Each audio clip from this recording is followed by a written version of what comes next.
मित्रों नमस्कार, आप देख रहे हैं धर्मरस पत्रिका का यूट्यूब चैनल दस्तक मीडिया। मैं विनोद शुक्ल आपको सुना रहा हूं बाबा नीम करोली की अद्भुत कथाएं। प्रातः कालीन प्रसारण में आपका स्वागत है। मित्रों, महाराज जी के अनन्य भक्त सुधीर मुखर्जी उर्फ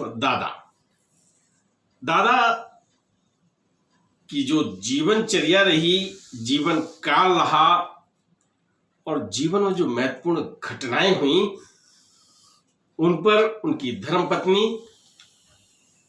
कमला मुखर्जी ने अपनी कलम चलाई है और जो संस्मरण हमें मिले हैं उनको मैं आपको बता रहा हूं, क्योंकि बहुत सारी बातें ऐसी मिली हैं।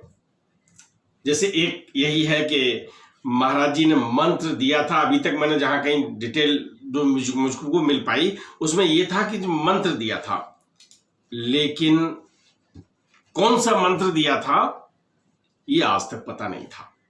लेकिन कमला दीदी ने पूरे डिटेल में लिखा है। मैं आज के अंक में आपको मंत्र भी बताऊंगा और किस तरह से दीक्षा हुई। ये मंदिर में मिले, उन्होंने कहा, जबरदस्ती मंत्र दिया, ये बात मैं पहले भी बता चुका हूं। लेकिन घटनाक्रम कैसे रहा था, समय क्या था, ये सारी बातें दीदी ने बहुत स्पष्ट करके लिखी हैं, इसलिए मैं उन्हें आज आपको बता रहा हूं। आप ये मत कहिएगा दोबारा सुना रहा हूं।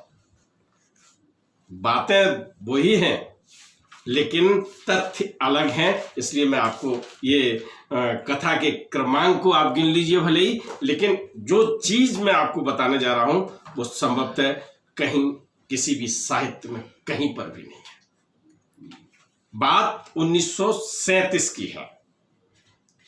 सुधीर मुखर्जी ग्रेजुएशन की परीक्षा देने के बाद इलाहाबाद में उन्होंने परीक्षा दी, वहीं पढ़ते थे, तो अपने घर गए हैं, कलकत्ता के पास उनका गांव।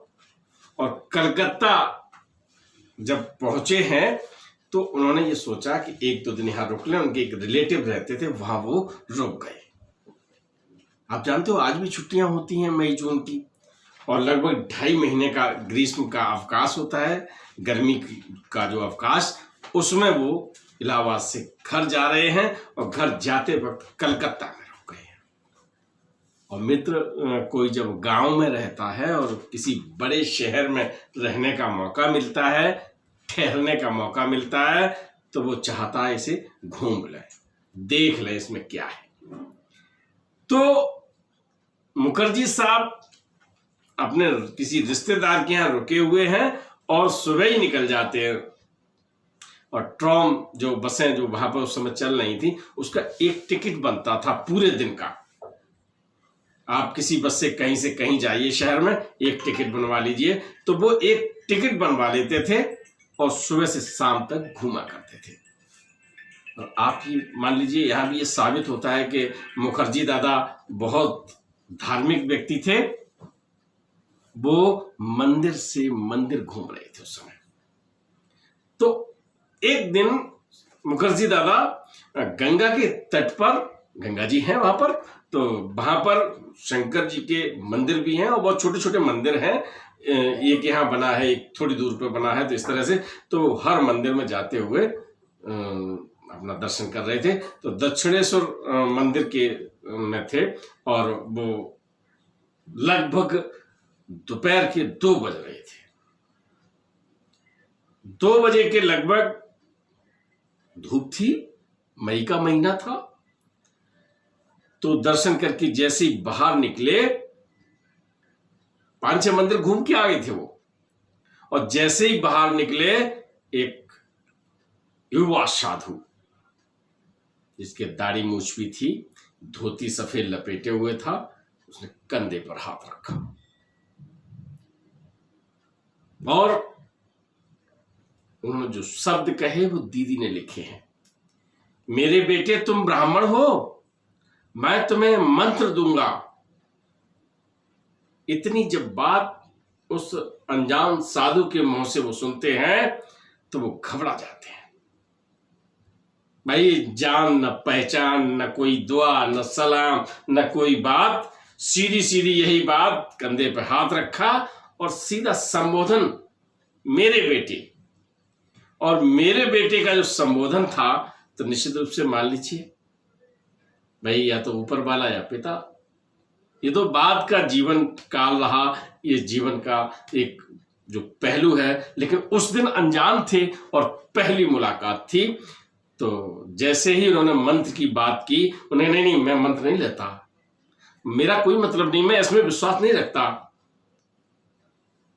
उन्होंने कहा कि नहाने के बाद गायत्री मंत्र करते हो, इसी के साथ ये भी कर लेना।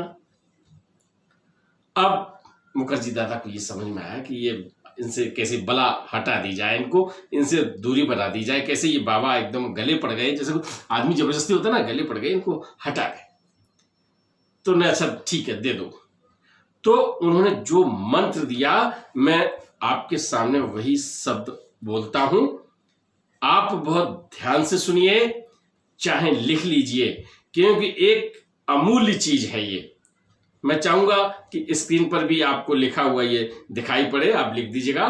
तो उन्होंने जो मंत्र दिया था वो ओम सच्चिदेकम ब्रह्म। फिर मैं बताता हूं, ओम सच्चिदेकम ब्रह्म, ये मंत्र दिया था। ये स्क्रीन पर लिखा हुआ, आप लिख सकते हैं।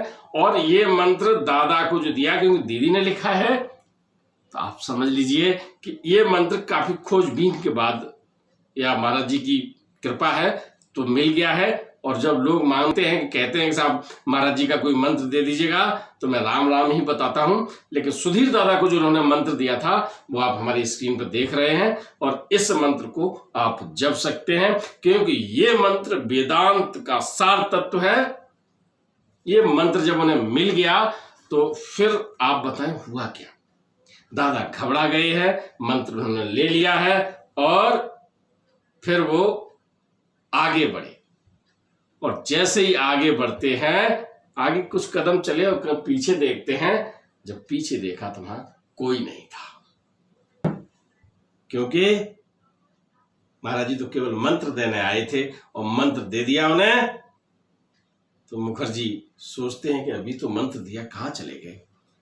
खैर, मैंने आपको इस अंक में जो सुधीर दादा को जो मंत्र दिया था, वो मंत्र आप लिखा हुआ है, देख लें, स्क्रीन पर आ रहा है लगातार। और इस मंत्र को आप जप कर सकते हैं। दीदी के द्वारा लिखी अन्य बातों को भी मैं आपसे कल फिर शेयर करूंगा।